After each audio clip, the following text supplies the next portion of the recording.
ఇక బులెటిన్లో న్యూస్ అనాలిసిస్లో భాగంగా ఏపీలో భూ సంస్కరణలకు సీఎం చంద్రబాబు కీలక నిర్ణయం తీసుకున్నారు. ఇక భూ సంస్కరణల కోసం ఆన్లైన్ ఉన్నటువంటి కమిటీలను ఏర్పాటు చేశారు. అసైన్మెంట్ కమిటీలను ఏర్పాటు చేశారు. ఈ కమిటీలో చైర్మన్గా ఇన్ఛార్జ్ మంత్రి మెంబర్లుగా స్థానిక ఎమ్మెల్యేలు అలాగే జేసీ ఆర్డీఓలను నియమిస్తూ ప్రభుత్వం ఉత్తర్వులు జారీ చేసింది. వీరితో పాటు స్థానిక ఎమ్మెల్సీ ప్రత్యేక ఆహ్వానితుడిగా కమిటీలో ఉండనున్నారు. ఇక ప్రభుత్వ భూములను భద్రంగా చూడటం అలాగే వాటిని గుర్తించి పేదలకు పంచడం వంటి బాధ్యతలను ఈ కమిటీ తీసుకోనుంది. భూ ఆక్రమణలు ఆక్రమణలపై ఉన్నటువంటి కమిటీకి పవర్స్ ఇచ్చారు. అయితే వైసీపీ హయాంలో అన్సైన్మెంట్ కమిటీలను ఏర్పాటు చేయని సర్కార్ కూటమి రావడంతో కమిటీలను ఏర్పాటు చేసింది.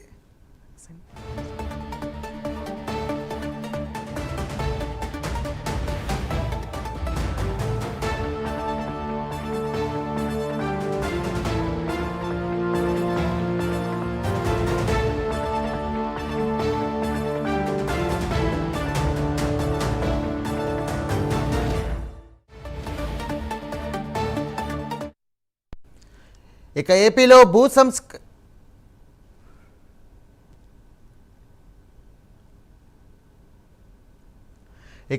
భూ సంస్కరణలకు సీఎం చంద్రబాబు కీలక నిర్ణయం తీసుకున్నారు. భూ సంస్కరణల కోసం అసైన్మెంట్ కమిటీలను కూడా ఏర్పాటు చేశారు. ఈ సందర్భంగా కమిటీలో చైర్మన్గా ఇన్ఛార్జ్ మంత్రి మెంబర్లుగా స్థానిక ఎమ్మెల్యే జేసీ ఆర్టీఓలను నియమిస్తూ ప్రభుత్వం ఉత్తర్వులు జారీ చేసింది. ఇక వీరితో పాటు స్థానిక ఎమ్మెల్సీ ప్రత్యేక ఆహ్వానితుడిగా ఇక కమిటీలో ఉండబోతున్నారు. దీనికి సంబంధించినటువంటి మరిన్ని డీటెయిల్స్ మా డిప్యూటీ ఇన్పుట్ ఎడిటర్ వాసు అందిస్తారు. వాసు, సాయిరాం, గత ప్రభుత్వంలో భూదందాలకు తెరలేపితే ఈ ప్రభుత్వంలో అసైన్మెంట్ ఏర్పాటు చేసి భూ సంబంధించినటువంటి అసైన్మెంట్ కమిటీలు ఏర్పాటు చేసి భూములు కాపాడేందుకైతే సిద్ధమవుతుంది కూటమి ప్రభుత్వం రాగానే. మనం చూడొచ్చు గత ప్రభుత్వంలో ఏ విధంగా భూ కబ్జాలు అయ్యాయి. మొత్తం ఒక్క ఉత్తరాంధ్ర కాదు, రాష్ట్ర వ్యాప్తంగా కూడా ఉత్తరాంధ్ర అవ్వచ్చు, రాయలసీమ అవ్వచ్చు, లేకపోతే అమరావతి, అన్ని ప్రాంతాల్లో అన్నిటికన్నా ఎక్కువ విశాఖలో ఎక్కువ భూ కబ్జాలు జరిగాయి.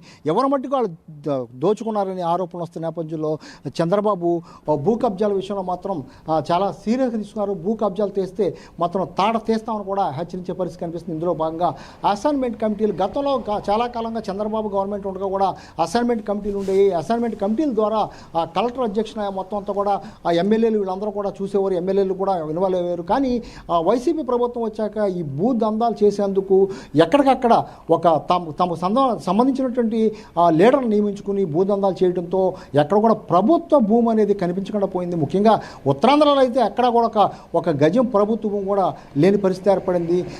ఈ నేపథ్యంలో ప్రభుత్వం రాగానే కమిటీలు వేయటం కానీ లేకపోతే ఇప్పుడు అసైన్మెంట్ కమిటీ ఏర్పాటు చేసింది. దీనిలో భాగంగా ఎమ్మెల్యే ఉంటాడు, ఇన్ఛార్జి మంత్రి ఉంటారు, జేసీ ఉంటారు, ఎమ్మెల్సీలు ఉంటారు, ఆర్డీఓ ఉంటారు. మొత్తం వీళ్ళందరి సమక్షంలో ఒక కమిటీ ఏర్పాటు చేసి ప్రభుత్వ భూమిని కాపాడుతున్నారు. ప్రభుత్వ భూమిని కాపాడటం కాకుండా చంద్రబాబు ఎన్నికల హామీలో కూడా మొత్తం అందరూ కూడా పేదలకి అందరూ కూడా తప్పనిసరిగా 2 సెంట్లు భూమి ఇస్తాను కూడా అని చెప్పడం జరిగింది.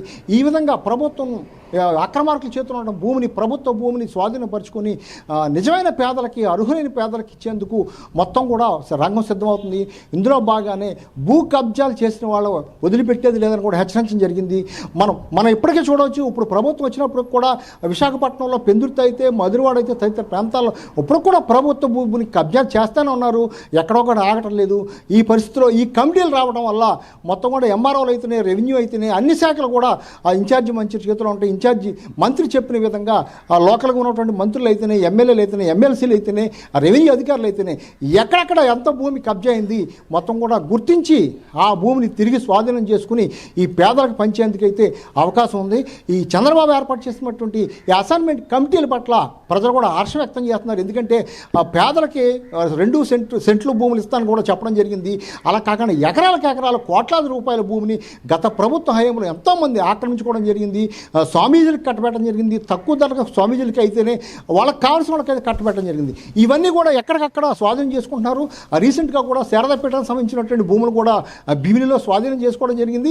ఇలా స్వాధీనం చేసుకున్న భూముల్ని పేదలకు పెట్టడం వల్ల పేదలు కూడా హ్యాపీగా ఫీల్ అవుతారు. వాళ్ళకు కూడా మేలు జరుగుతుందని కూడా ప్రజలైతే ఆనందం వ్యక్తం చేస్తున్నారు.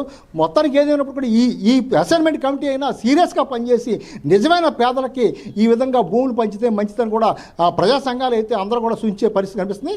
మొత్తానికి చంద్రబాబు చేసిన చర్యల పట్ల అయితే మొత్తం అందరూ కూడా హర్షం వ్యక్తం చేసే పరిస్థితి కనిపిస్తుంది. Sairam. Right, thank you Vasu.